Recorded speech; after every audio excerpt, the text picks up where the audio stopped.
Assalamualaikum warahmatullahi wabarakatuh.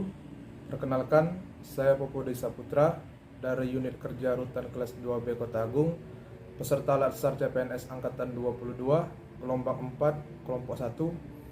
Di sini saya akan menjelaskan tentang isu kontemporer narkoba. Ada 6 permasalahan narkotika. Yang pertama, narkotika merupakan penyakit kronis, dapat menyebabkan rusak otak, ketergantungan, dan lost generation. Kedua, Indonesia negara kepulauan, banyak pintu masuk lewat laut atau pelabuhan tidak resmi.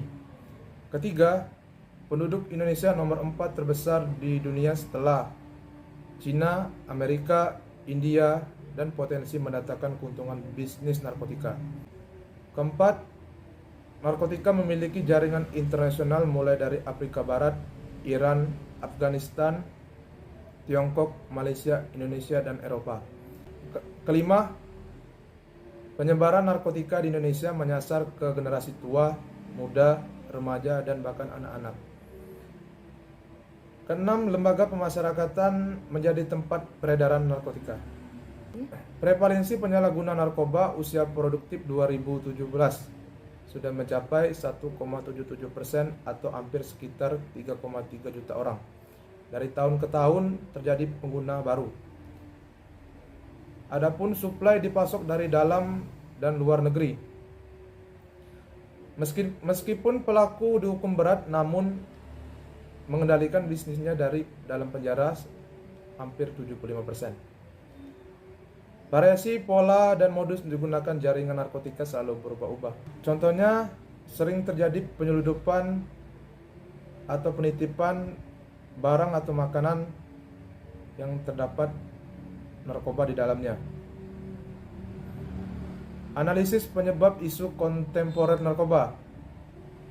Ada strength, weakness, opportunities, dan threat.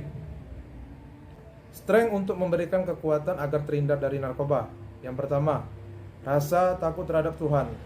Kedua, rasa cinta terhadap keluarga dan diri sendiri. Ketiga, memiliki cita-cita atau tujuan hidup. Keempat, memiliki perasaan kasih terhadap sesama. Yang kedua ada weakness, kelemahan dari pemakaian narkoba. Yang pertama, jarang beribadah. Kedua, pelampiasan emosi.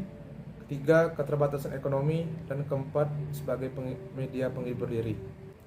Selanjutnya, opportunities, peluang agar terhindar dari narkoba. Yang pertama, memberikan sanksi penyalahgunaan. Kedua, perlakuan masyarakat terhadap pelaku narkoba. Yang ketiga, sosialisasi dan tindakan aparat hukum. Selanjutnya yang terakhir, threat, ancaman bagi pengguna narkoba. Yang pertama, keluarga tidak harmonis. Yang kedua, lingkungan pergaulan yang buruk. Ketiga, kurangnya pengawasan orang tua. Analisis SWOT. Yang pertama, strength, memberikan sanksi berat sebagai hukuman maksimal. Yang kedua, meningkatkan peran orang tua dalam mengawasi dan mendidik melalui media sosial. Weakness. Yang pertama, faktor ekonomi yang terbatas. Yang kedua, anak kurang menghargai orang tua.